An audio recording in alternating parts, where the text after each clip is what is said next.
tournament boy was Olympic Games 2004 Greece. Yeah, the kokwasa sa say tournament ne kwa bo a intimi enkobi. Under 17, under 20, under 23. Say the esikika kono Eugene Blasters so. Ya hwe ya baby a yekeka kono ya me ni amre ni anhwe amwa Ghana football. Titu Black Stars na bedurumre bi ye bebo Cup of Nation, ye bebo World Cup qualification kura be ye den e de ama ne ho ne yegina. E de ne ye be ye a de be save under 17, under 20, 23, then the senior national team, the Black Stars of Ghana. Save Ghana football. Eho na say ye duru. Nti kan ho efri sabre kopim se ye no nsia bebo a ye de agudie mu nsem se na ye concentration nyina wo kwan a ye be fa so asave Ghana football no ene ye be twetwe ho enkomo. Oso fa contribution bra kwan be na ofu se ye fa so a ebetimi aboa ama Ghana football yetimi asesa nyomem na ba bia ye ginan ye be free wo akoba bia se ye national team no under 17 or under 20 or 23 or Black Stars or ye ko tournament a obenya di da so se ye betimi akoye nim ne ayade e wo tournament nim enye 1 point ni 2 points a ye ko tournament a ye nya no nti ye nyina no ye be ka bom na ya sevu Ghana football for message bra hwehwe Promise Radio wo Facebook so na passports on Facebook ho nyina no odo message efa ye be kan wo dwumadi so de amane ahwe kwan be fa so de aboa yem football enti ye de ahyehye so Al Hassan Said Zakito ababe kama ho a chesene enyo no nko ase Obed eso ewa ha ye nyina no ye be kan bom ne ye di dwuma no Samuel K. Mensa ono ene da production team na no saso ena Solomon Carter born again Clementino the Darling Boys Baba said the sports lawyer ena Chirematen omo ena aboabo ansem na no ya tena se ayedini nyina Abraham yes save Ghana football say baby aye duni ye ba be save your football na ya hwe kwan a ye be fa so aboa ma ye football etumpon Zach akwaba Dibo mejo so bibia boko de nyame adom it's back Sammy is back and you know bibia fine say yaba ne aba ne aba yes we are going to save Ghana football and ye dey say bibia na ya save the football na ye bono ya mankrofo bi inform selfish interest and say your football no and bibia you dream no wow to team na ugu team so and they no ugu ankasa team bia no ni problem but national teams no a day enije kese bro man Ghana ma supporters say we say national team ni ekoyi mpa we say you how we government pressure everyone also we you are safe but Uncrophobia yama our football no I say or might take the advantage of government lack of supervision. Say government lack of supervision. It is kind of Euro football mono. You the cry bohuna minister no atiada what in the baby no supervision. You the more no could discount no maba. Omoba must you spend this amount ABCD. No one spend no maba. It's clearly you could see that something is wrong with our football. Our football is sick. Our football is very sick. And I was saying, if you can't first one, you better save your football no from these greedy football people. They are very greedy, very selfish. All they think about and is a Skano ombediska, ombecheska nombedi. Domo juno one say becheska niedi. But inform how football will be developed. Why before about develop football inform until sign up old balls on today. We struggle to qualify for youth tournament. Something that was our birthright. Say you qualify on youth tournament, then any problem from Ghana. Yes, sorry, because we have a lot of quality. But these selfish, greedy football people, I be say bibia. Now you see, I've listened to Kosi Nyantakyi, at least giving some good points. Sometimes, you have to, as we use the message and listen chain. Now focus on the message. Because, see, we focus on the messenger. Kosi Nyantakyi, and youth as my Kenyan, you know. Yes, today it has become worse.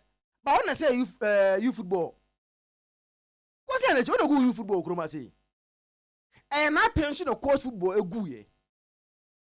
And see, if you look at our problems, Dudona or Kahubi, they contributed hugely in destroying youth football in this country. Time I know coach football, yeah, Nama near Nama coach football was very interesting. This administration led by Kosi Nyantakyi, I don't know what Omugu football, Omugu coach football, and this administration so atwaswa almost eguno. Eti ye free baby, and ya bedru baby. Ya sorry preko, and you like you would at this situation I will. We are from somewhere. Even if free, we are from a leadership of Kosi Nyantakyi that destroyed coast football or no good football, no coast football, no or guru kra. Coast football na ne egu no. Starting from Kosi Nyantakyi Premso, Ashanti region coast the there Greater Accra coast the there Okwata-Male another region coast the there Oguni nyina. Those times, do Saturdays and Sunday.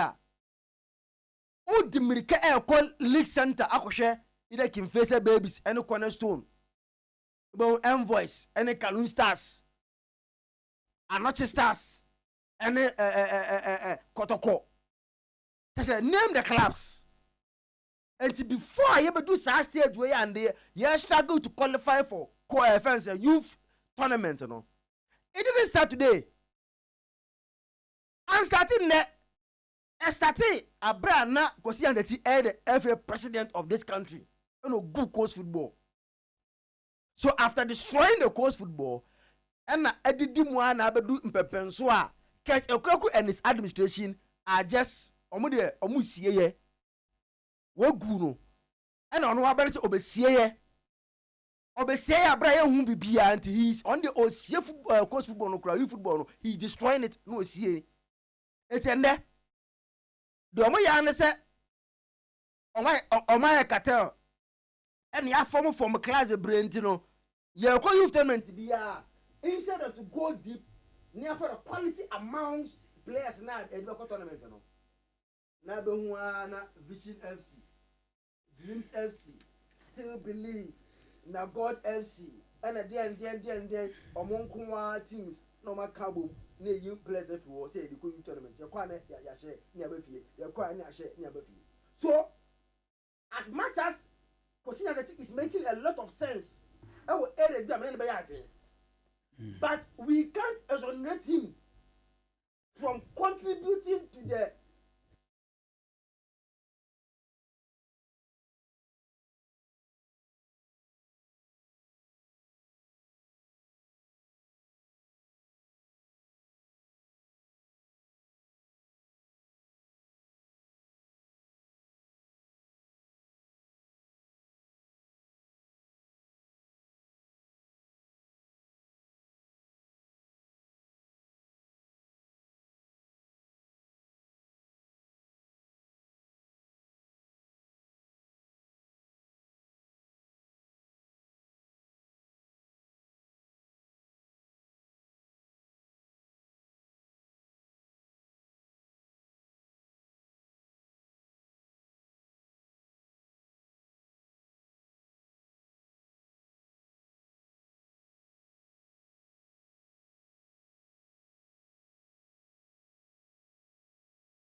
so ono no po a no odi team no ekoba final no oba opachew after things anko yie oba opachew so Ghana for mo se ni mo fancha me so no opachew na Ghana for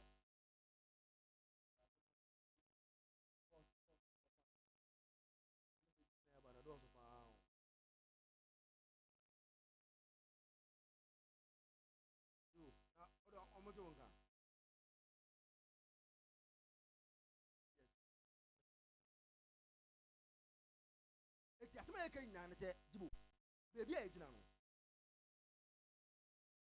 the FA president and his esco that arrogance they are too arrogant yako Cameroon ekogu enimu ase Ghana for at least mumpache o manfi obia o man ka hwanche obia fast forward yako Ivory Coast another disappointment na de e masem no say eye so annoying and say there is no single comment or release via from FNA omu epa Ghana for chow acheche DNC omu ye yo but your man ya ne say omu dey release about bonjo go kopeku omu kopeku che na ba be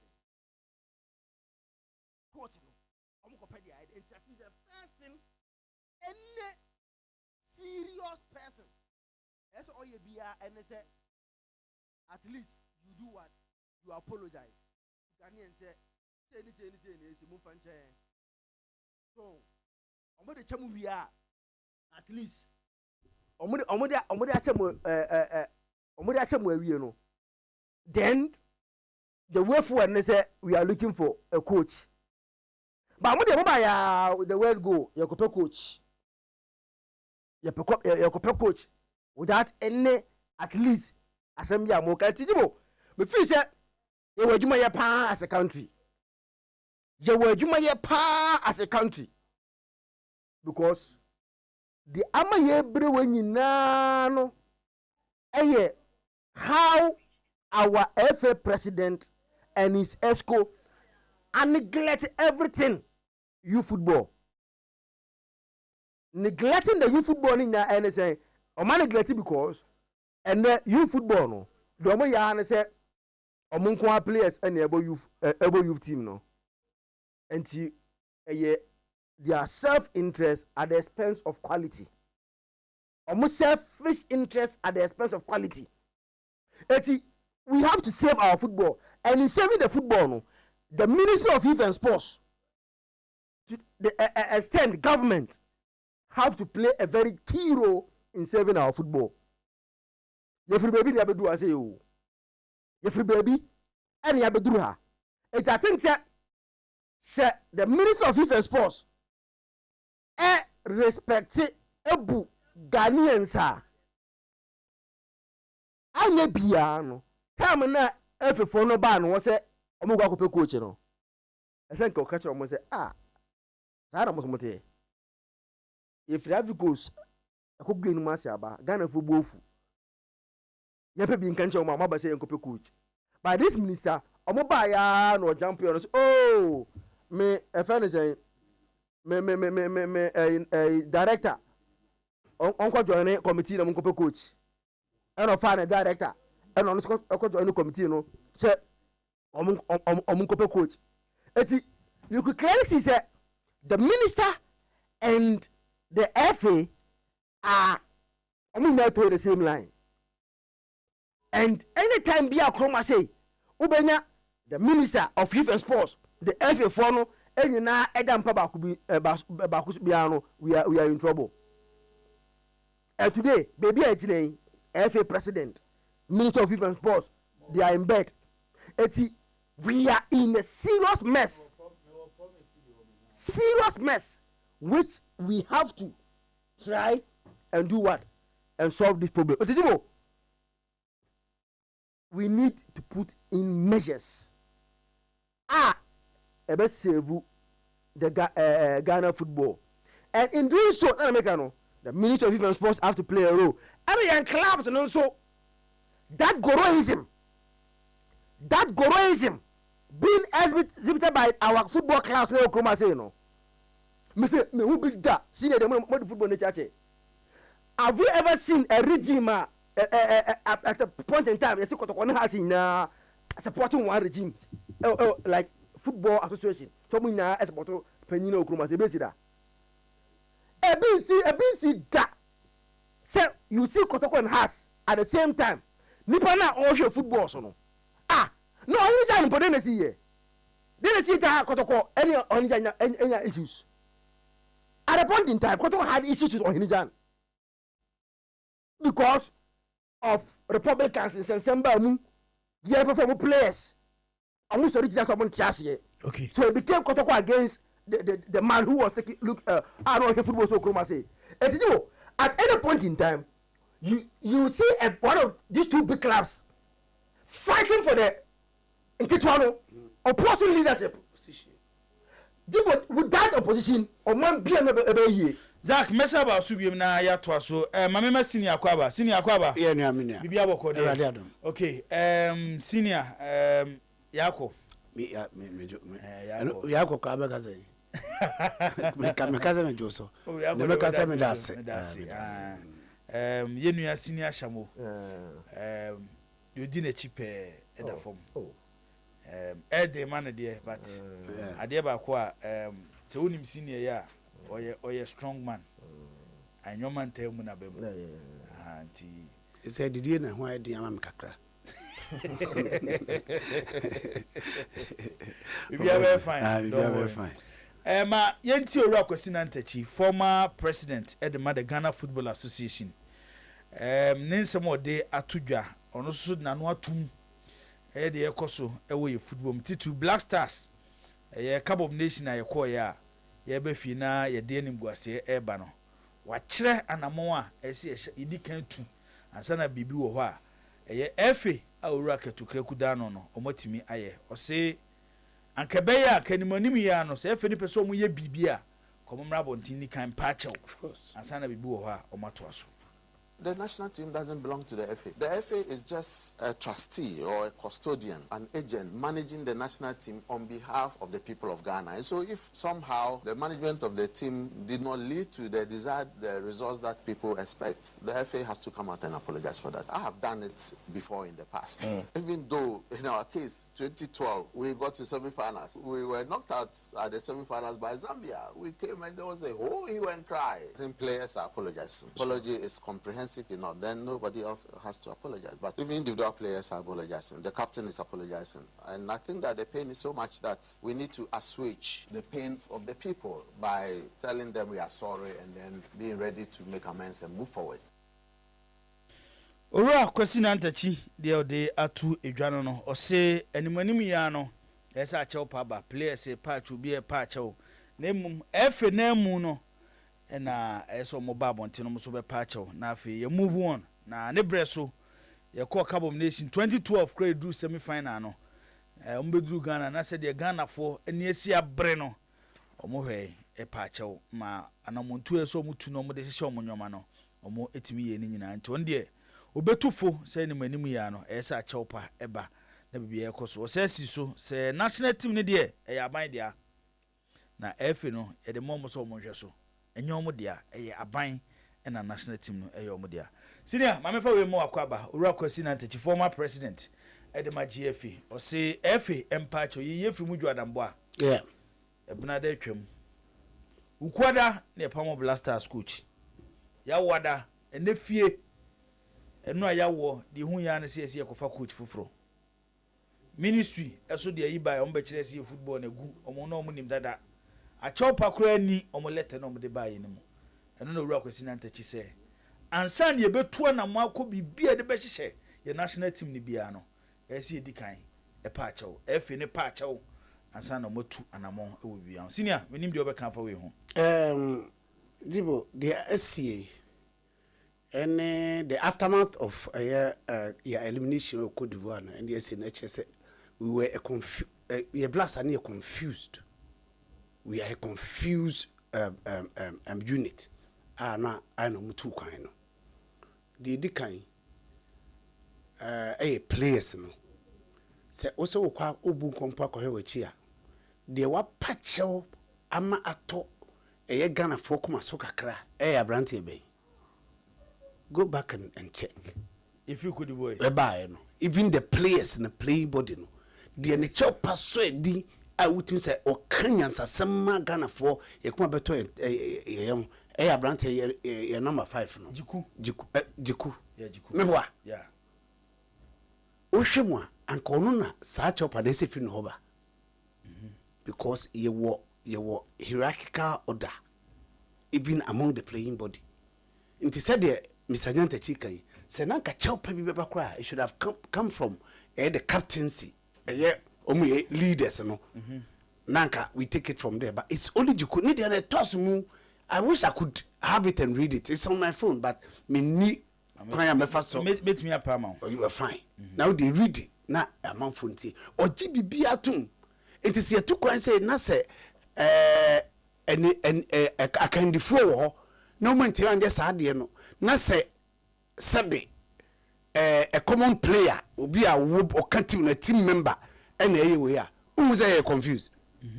Then the next day said the watch no yanti asem bia the next year yet say you coach yetimi a constitute body body no and anko coach and from Ghana you understand I say yeah ka say nim de yeah the already ante chicken it is not far fetched and nima na Ghana for ye no eno ano no e wo mu say media me feel say sa yakwaba yabepa chaw no yakwaba yabepa chaw no is becoming one too many but there na we say enfumso ba na say the be ya Ghana for kuma beto yem de e chaw pe ya e na be e chaw pe ya na bepa but entime free yo yempenim for di a club nanim when we ye tu kwan ye ni management committee ye wo se yakoba hwe fat salary sani allowances omoje meboa senkunimdie ba omonye na se weru de akoto sindia don't they owe us any apology you think the bull by the one would accept responsibility sikaba de akoje but you say ba de ache say ama the next year yet and say omoye dey omo constitute committee omo ye omo kofa coach omo kofa coach ediaba enti sa enimguase na koto and what are they telling us? Nothing. Scapegoat you know you say they coach you have they disbanded the committee now a blasters no ya can say ya disbanded no but the coach first me I'm telling you who you know there and your coach in nko mini akwame ya bobo ya share 2-0 by the 80th minute meboa by 84th minute nearly did 2-0 yeah na say bibi reach say kokoba hwe kwan fa so consider goals no na eyeden inti say ba say ya obeba bekasa kire ana o kan o say me kwade me do semi final enso me ba na be pa chew ana oboa ti chapa de esa no brebre ma director me boa na holistically Kwame, have you read any report? I just say Coco d'Ivoire nema call so say na koba na have you read any report? Debi. Inti say coach kwakwa na dey na ejina so say coach. Dey na ejina so. We should have been able to be given a report near kind, but the alacrity with which they decided to say constitute not just say you didn't na question say technical be bianca technical, which of course I think that is not true. It goes beyond technical members. No. Kwame, since 2017, we've not won any AFCON match. Until the road to if you be never sa okay, I don't know. Maybe sa zembiwa.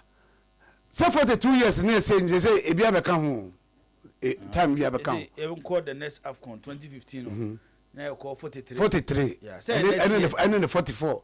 When they say next year, Tina call 43. And I maybe say coach when I know. There be. Into the next year. there is a systemic rot. I see a share as you need me to. Are the players committed? And Periphone on the Conadian, I am catching a warm. What role do they play? These are the questions that we have to ask ourselves and answer. Now the apology in Kaudia Bano. Now when you are actually into a Niema Yobika. Apology no in term, yes, we have finance kofa. Kwame Yenchi. We run into Chabachi or my BNC so. Me kasa ya kasa twitwie ni ade ya mpempi ya na mempe.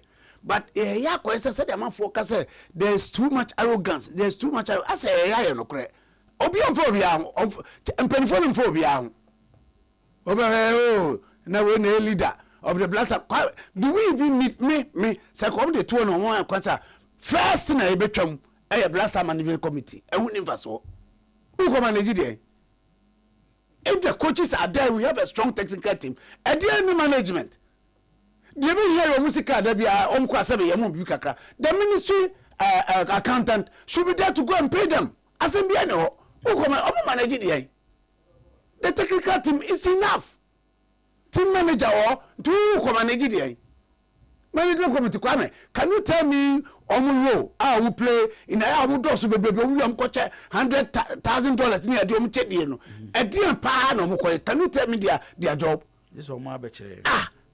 And when you come to the two apology and I'm saying Ghana Nipan Challenge near tap rubber. Some moon just had you.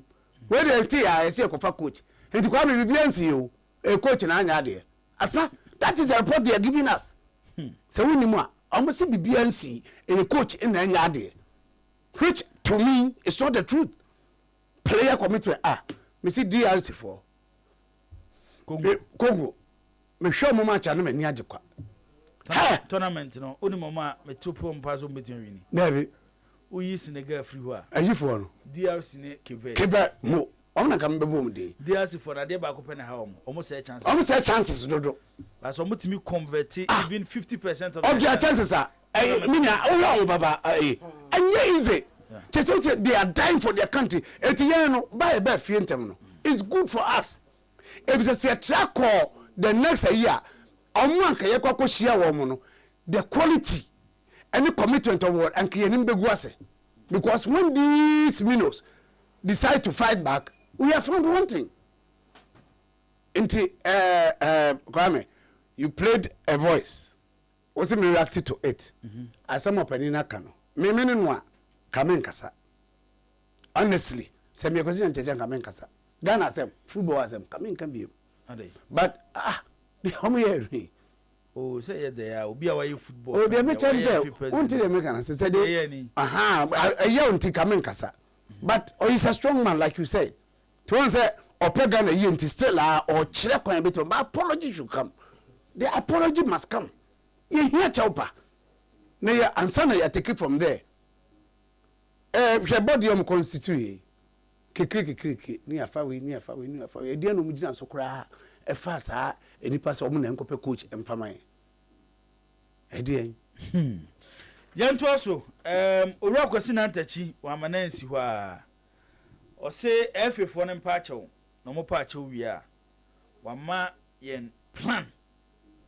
Fu say ono de ogitumi yesi yesa de na ebetia may revive your football in 10 because the next AFCON it could be World Cup 2026 ebekoso US Mexico and Canada also ko na de na ebe ya ebetumi e de akọ World Cup ne Cup of Nations bi urakwesi na ntachi e kasa de fa ho.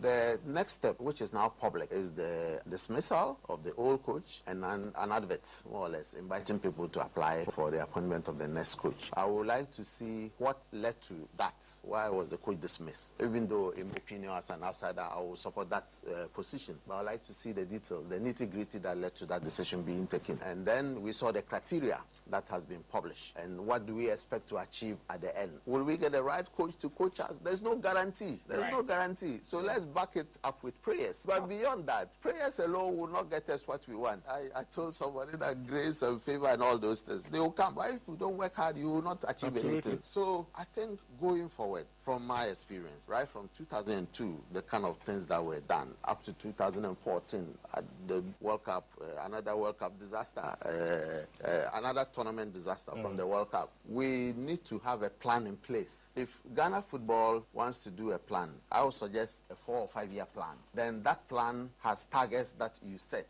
You have goals you have to achieve over periods. So in a year, you have these goals you must achieve. Second year, third year, there should be yearly reviews, mid-term review, end of plan period review. Then carry the whole nation along with you. So they will appreciate what you are doing. In the absence of that, it looks like try and error. Things are just done haphazardly, and when the result comes, we bask in the glory. When there is failure, we are all crying and blaming everybody for that. It shouldn't be the case. I hold the view that Ghana abounds with so much football talent. It is the management of the talent that really is a challenge to us. And that goes to the issue of coaching, because a lot of countries have even won laurels without the kind of talents that we have in this country. It appears that football is now very, very scientific. If you don't apply yourself to the science of the game, you can bring Mohamed Polo, Abedi Pele, Abdul Razak, those people. We could bring them to the team and we will not achieve anything. So I think we have the talent. We need the discipline and we need the right technical expertise. If we have the right person to manage these talents, we will win the African Cup. If not winning, but we'll get to the finals as we did in the previous times. At least semi-finals will be our least achievement. We'll qualify to the World Cup and excel there. I think that is what we should look at. The game has become very scientific. If we look at the German game, Germans, are they naturally talented in football like even Ghanaians? No, but they have a plan. All their coaches, they play football. Where he wants the ball to go, that's where he goes. Carsten Janka, he was scoring. What talent did he have? Structure, strength. But if we compare him to the modern strikers that Pep Guardiola will want in his team, he doesn't qualify to be able to hold on the ball and pass and run into empty space. But with the kind of technical expertise that they had, they made it. We Urua Kwesina Ntachi, ono so na dwenkyerɛ a ofu sɛ ebetimi aboa na a revival Ghana in football titrum national team no. Zach, mama sha sim free way. Dibo. Me as usual. But I like making references. But me papa. I would pardon the messenger. Matake the message because so me bosso me na abuma. We have enough time and resources to implement these ideas. I can say me adan kwesina ntachi. Time and resources. Resources kaba in football mu kwesina ntachi apen so kaba football mu pa ban education football mu. Na do benya kwa ma ne mfa na no matu bibiem. Onya time pa and the man is council pa. On the nya sika pa sika ba football mu pa na na apen so. But there was no program bia or deba in place to develop our football. But he's making a good suggestion. I'm saying I will ignore the messenger and tackle the message. Because I say what you say one he failed us as a president. Okay. I make conclusion. Me and me make conclusion say what you say what failures. Question that you can. What you because also say they should bring in a plan at least 4 or 5 years. Why on why maybe he has failed. He had the resources after Ben Kofi. I said it here yesterday. Open power already Ben Kofi pa question the say the 5-year development plan no. On nobody di ho. E time no already ho awie no. Na say quickly also Eddie Bibiba. And 1 year and oko. But as I said, the message is a very good message. As a cat mo far because we football you know. With all the investment that is coming out of football from Abai, we need a plan. Say, in the next 4 or 5 years, you now put any football in it's a no sano, you're off corner. Nanka Abano supporters for one say be young from Monko because Afcona, you know. You say, you're quite a hallelujah. But entire plan ho etie mo da mo ntena fiti kamoro kwa ekwe omo ba ya ni apam mo se mo kwetena so mo ko bia e fund budget ba ya bia mo de budget about $50 million say mombra budget no you want 2 million pay because for no be apart from air ticket ni nyonyo na no mo kora mo kwaje a send South Africa for catch mo team no mo da mo kwaje aska no mo mfa ye mpa bibia ba pass ye be ma mo skese ye dia mfa ma mo eti we have to have a deliberate effort plan put in place in the next 4 or 5 years send your football no ye ko ba se anya sa de na 2015 I just say will be just 11 months away 25 2025 so we go in January Morocco okay ya just say just 11 months away you the next AFCON ti qualify ya bi qualify ya bon way so eti one day and we that say arabi o and am say they will number use style bi o am say and the World Cup qualify am say omu de bibi say bomu okay omu ye because of time na be and the World Cup qualify yes and you ya get careful we say to 2025 then they go and make like budget be out you want to say ni akose ni aba but say you ditum say your football no ya back to the lowest eti de na be ye yempe coach papa ni nya ne say saka ti na mo so mo ko coach no pa cho minister no inde de bia ka minister na sama nkofo ntiase no so on ba ya no what team because and Pep Guardiola any club sak amu you know criteria is it a club so season ba na we a ojai Liverpool and say bia yan twen nan you can change his mind ebia na waba you can club change his mind Boni Boni de ma Liverpool bia omonye yimo cat mu de okwa no okọ ozo no kwa for 1 year okwa akwaje na home e no mko busa ne se sabatica mo busa ne se nti beba say there will be a day obi coach team bi wo England was no way pressure was no way pressure because of respect he has for Liverpool onye na pressure so sanka ho pressure na no person ye top coach a no ababa ye bi wa wie ko is a German wa coach Dortmund wo by Bayern for pay we so coach Dortmund be so beti Bayern for akoma is a Usika uji 18 million ze wan clubs yo mo Italy mo timdua Real Madrid so Ancelotti onye na ajun so obepe national team bi national team obenya bi club da go dey to eti baby a na ejire yin no message ne de ye ni question this nya adwen pa me ne adwen 100% the message he's giving us there I agree with him say we should have a plan now you said we are working within the plan and now what Algeria is going through almost every second to kroku omu president no on get nya epe omu ya na for pa there's no plan eti after winning the AFCON in 2019 omu who said they won the AFCON with the project. Yeah. Because so what just squad now? Feguli, Riyad Mahrez, Bentelab, is Ben Nassar, Asar Mandi, Atal. You know, who just squad a Ben Sabini? Squad I'm going to AFCON Jibu. No project. Algeria say yeah, then they were right in 2019 on AFCON. No. After winning the AFCON 2019, I know when you come find a way to integrate young players. No, coach, you know, try to say, I said, bonus be as well be because after winning the AFCON for him, you know, I saw more Aquina. I'm called AFCON on Korea in Cameroon. On the Korea, you know, never coach who said a bit team him. It's a good team, no sitting over, but. Still now, Ojina for us what do among Ghana for president any minister no nya pay as what do the same thing no matter Ivory Coast all the matters are we no must go back eti AFCON you really with plan and then Morocco ankofo ekenya den proper planning and then Senegal they Senegal planning what have they done now so do we there's a team that really AFCON no so before move from Ghana get free mo already they have gotten Lamine Camara who is 20-year-old Camara 20-year-old o eti free no Camara be na na mu mefu de Koyate free no omo de Matasa do to tiam no yeah so wei Ketokoku for playing Senegal sisi akosua football.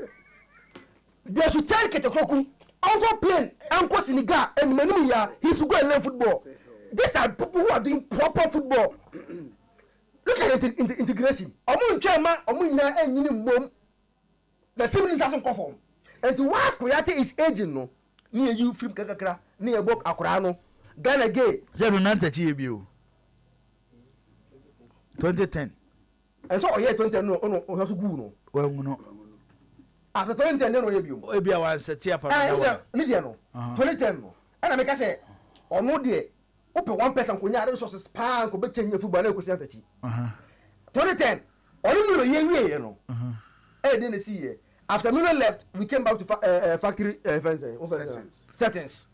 After 2010. Say 2010 no.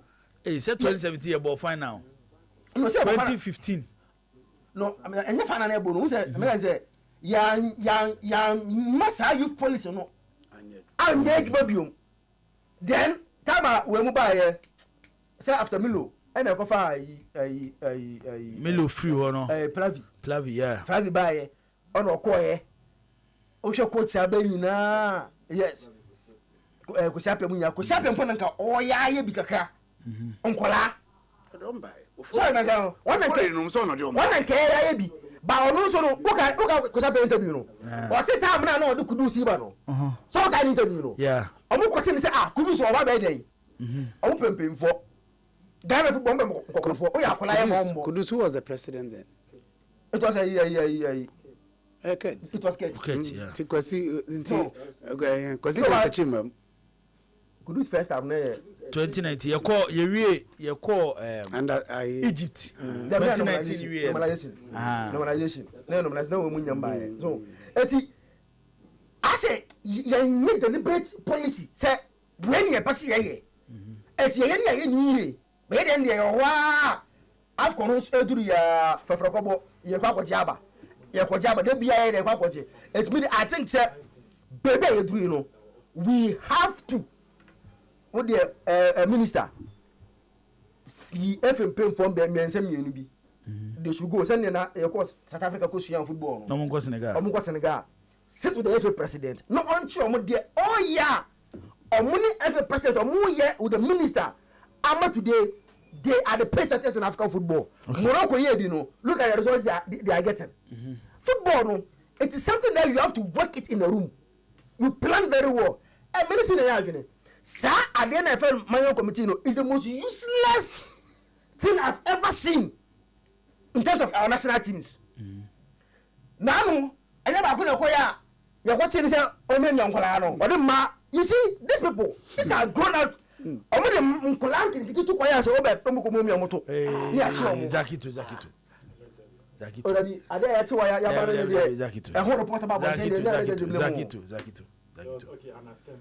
attempt. But because nipa na can asem or you well respected. I know him now today. FIFA asem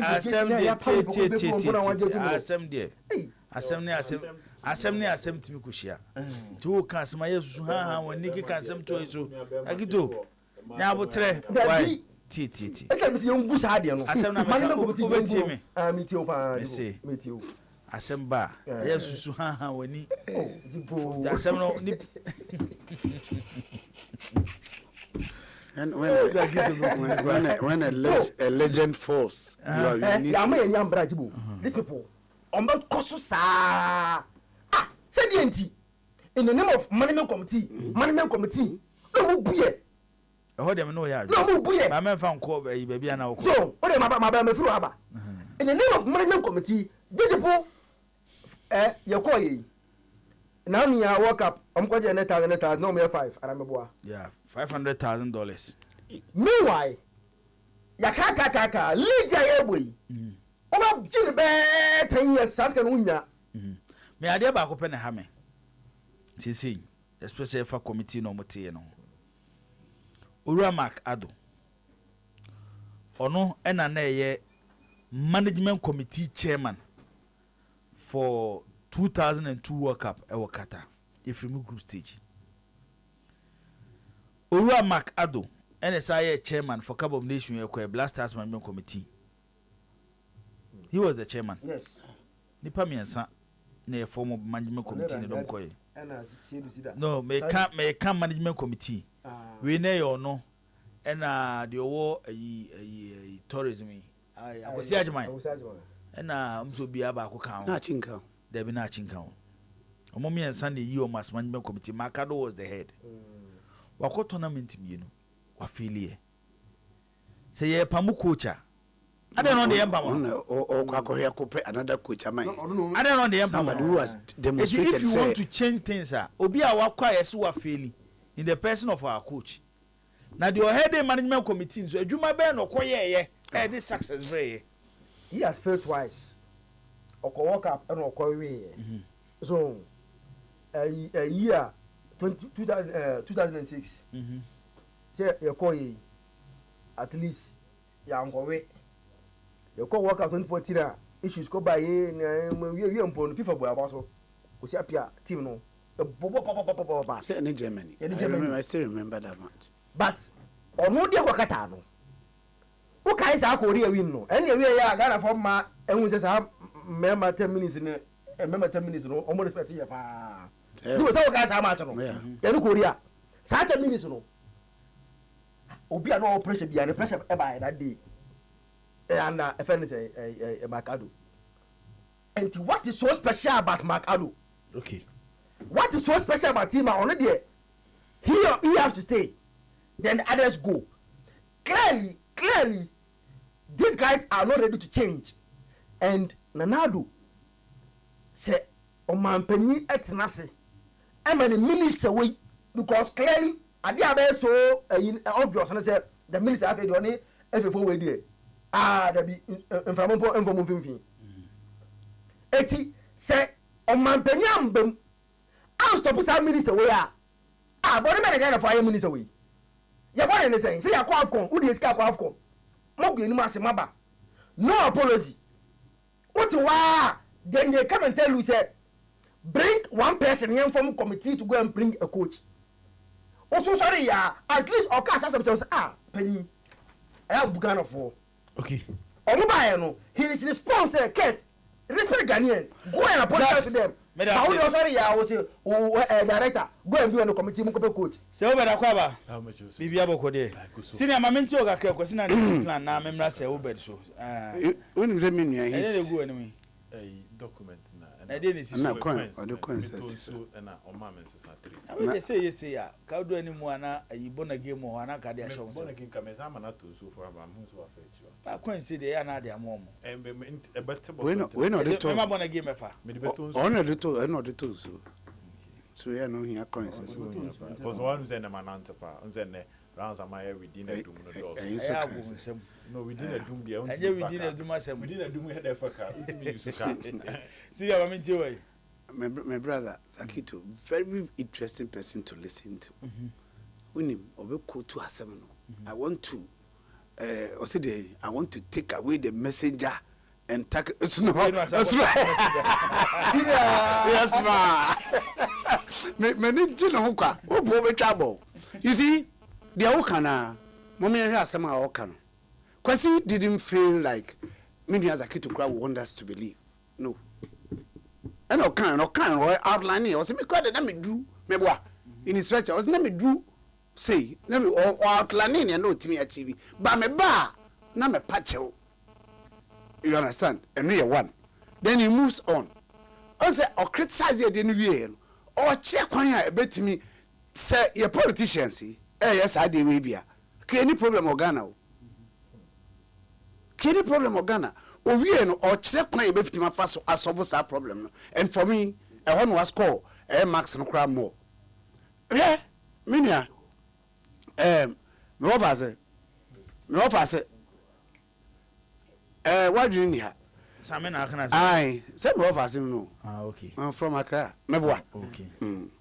To a friend, some ya no for child there. Offer of Sammy. Aye. So, only is oh, Sammy, the fans are under 17 be and I'm not meaning Sene under 16. Okay, Nansaya Omuko ayi bi tournament bi ne ko hihye goals bebre Spain meboa na omo se mo fa anda mebajo under 14 under 17 kokore sa squad no na ene current under 20 kokore omo ahia ewu go and check obianim they have all been thrown away. No proper transition. Minya obojibo enwan waka no. Sanko for okay.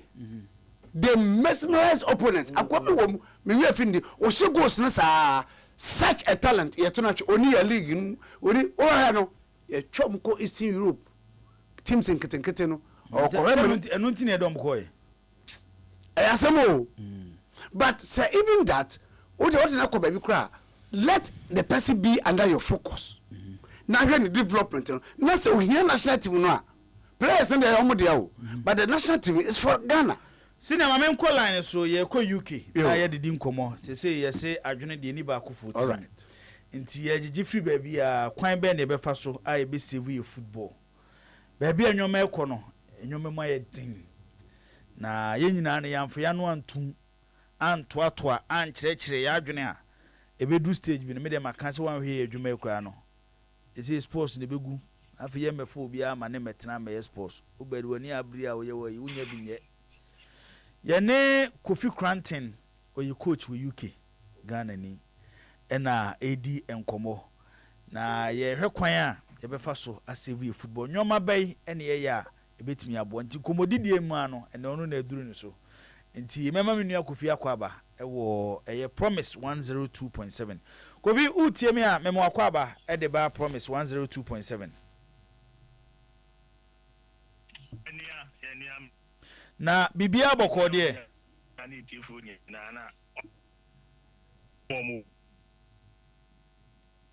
hello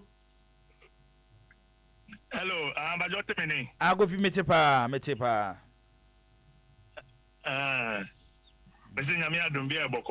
oh okay me sure say enyoma e koso e football mu nyina no u follow especially Afcon e koso ya ye ko ya ye ba fie na 2 points ne de ye kura ye de eba ye say ababa dru stage say Black Star no ebie nipa ne bebre ani say nei say wo hwe Ghana ye football na from every department ye youth football ye keka ba de besi ye senior national team e Black Stars no ase ba bia e giagu minim nyoma e koso yi Kofi ufu say e de na yesi ye to save Ghana football. Yo, me da say e say enra no me tie mu na eneso me tie mu kakra ma kasa fine na when we say looking from outside, you know, Ghana football, the challenges we are facing because we've not caught up with the modern game just yet. And we have all the equipment, you know, all the resources now. We should be able to catch up properly. Now, unfortunately, you know, the one key thing, because don't forget, say, answer no and new one area, it is a multiple of things, and Adebakuswa MY in terms of our progression, you know, MY, you know, a history. And the history, we were the first country in Africa to have won the AFCON 4 times. And then that places a certain level of burden on the country and then on the players, and a certain level of expectation on the fan base. And then they say, you know, back in the day, you know, you have maybe radio station 1 or 2 per GTV, Ghana radio. But they say, your radio stations a lot. And Ghana for no pay football. There was one thing I me person me train Ghana for a drink could be to say, and Kofo baby omuka football one seminar. A lot of them better players than even what we had. But BBNT and man to us uncle. And you know, almost kasa from a position of experience. Because Omni boy is senior border. And that in itself, you know, it places a whole load of psychological burden on the players. Now, in football, we all know it is divided into 4 cones: tactical, technical, physical, and psychological. Psychological is about 80%. You can be fit, you can be technically great, but if the psychological, you know, you are not balanced, you cannot produce. We've seen that with Fernando Torres. We've seen that with Veron. We've seen that with top players that almost move to clubs where psychologically, they are unstable. Now, from a tactical point of view, as a coach watching the Black Stars, and to be honest, I personally wrote a strategy in terms of and sent it to GFA how they can begin to administer that. But they seem to they keep plastering the problem. So because Osha players in the type of pass, it is filled with fear. Because Oslo said the pass will go somewhere, and the moment, and it started from 2019. AFCON, then the moment that kind of psychological burden is on them, tactics, system, strategy, formation, everything goes out of the window.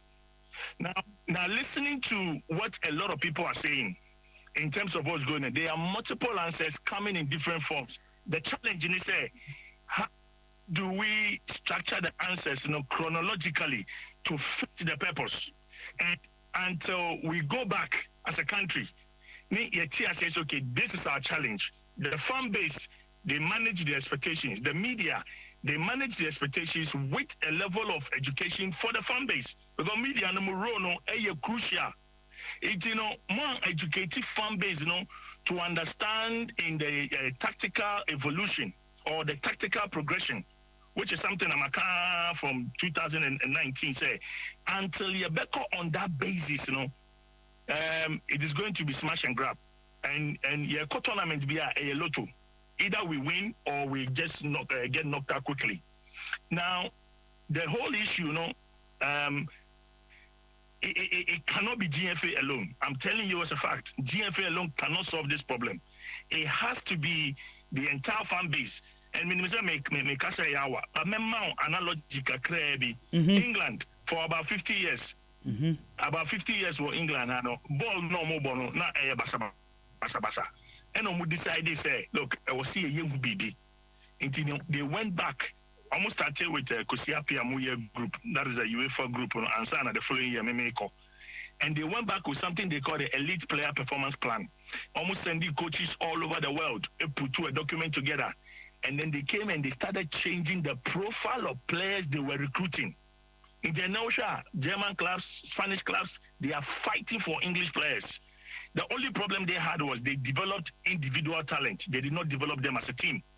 Now, Ghana, we have to make a decision. We need to understand the kind of technical profile of players we have from under 15 to under 23. A developmental setup, Division 2, Division 3, Division 1, and then Premier League. The kind of profile of players are Yekita. And the players, abroad. We also have to profile free Ghana abroad.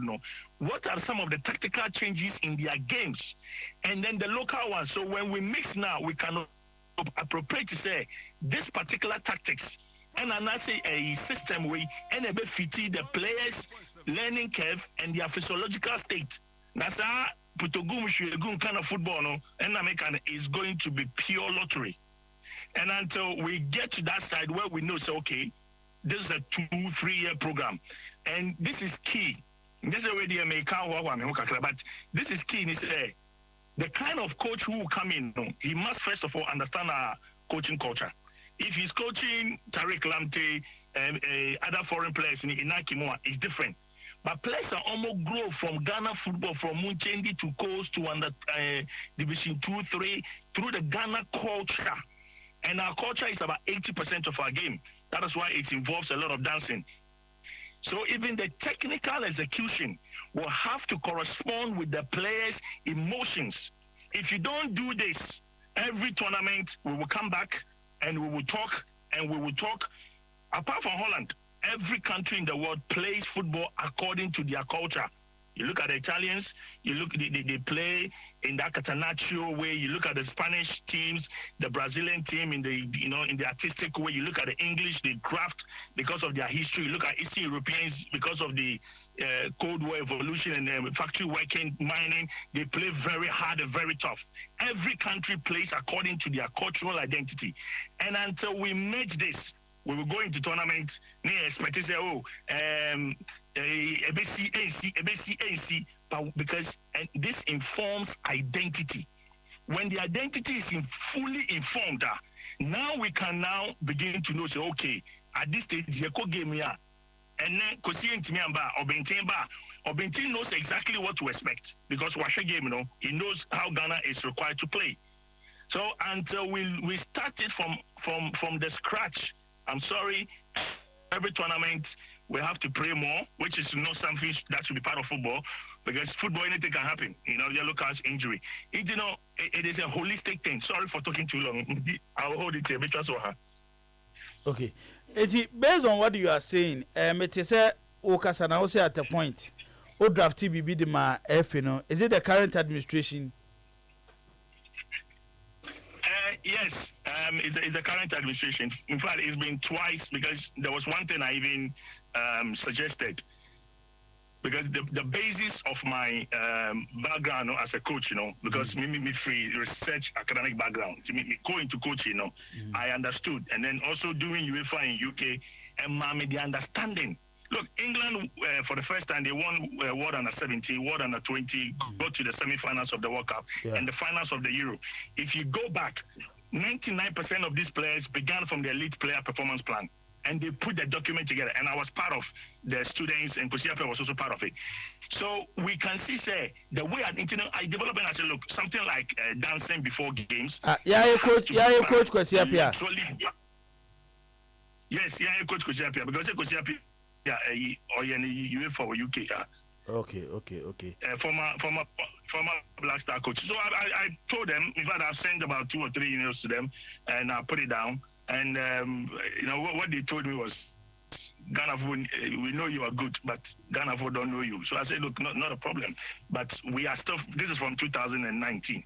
But still, we are still doing the little we can, because apart from everything, we are football fans first. What am I saying? We can help in any capacity, even if I'm a research assistant, we don't mind.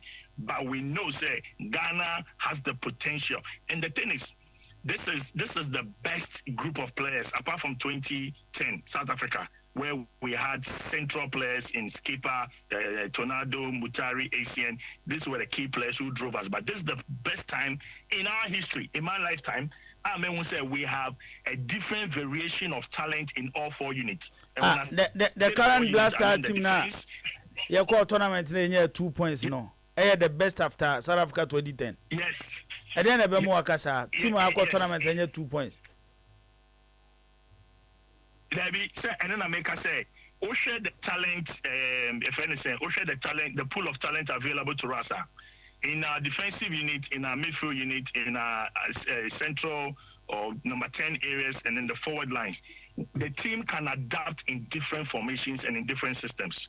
And one thing I'll boldly say, for the last 3-4 coaches, we've employed coaches rather than managers, and we really don't need coaches as the head of the national team. We need managers, and in the modern game now, managers, apart from everything else, they've got to be extreme, adaptable tacticians. And one of the things in-game coaching is now crucial, because in the team, and the scouting coach, Bako or defense, Bako midfield, Bako attack, Bako opposition, different units. As the game is going on, information is being fed to the manager every now and again, and they are exploiting opponent's weakness and then using their strength to great advantage. So doing pre-match training or pre-match tactics is not enough again. During games, you must be able to affect the game with changes, with tactical switches, variations, formation, and even systems implementation within that tactics, But unfortunately, because the coaches now they are very good coaches. But personally, I don't think they are great managers or great tacticians. So this is where the challenge is. And it's a whole lot of things. All the ingredients. No one mixing here. You have something else. Yeah. Okay. Kobi, you better didn't come on. We are sure Safi ni Asha you be move to other areas. Next time you be didn't come on. Said now we can say a drew time at UK for after 50 years. Omo some football baby ekono. They will need another direction. Man now enter into UEFA courses and now more UK no.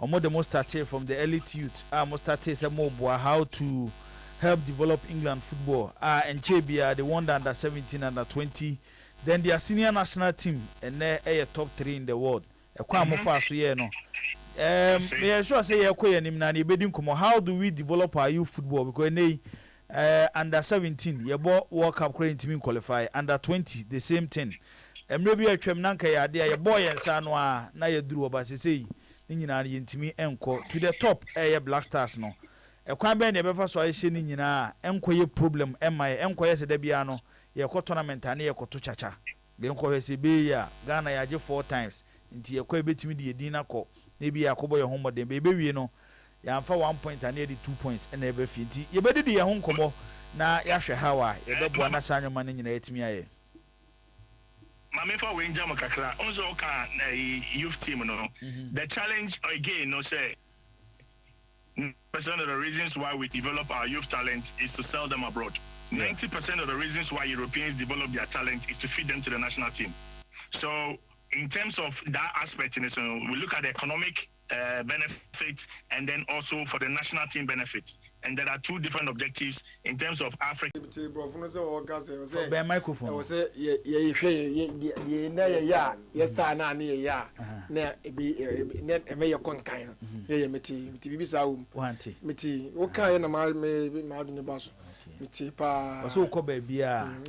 you first look at their culture. Yes. Once you're creative. Yes. On say you're stylish, it's creative. So on the channel.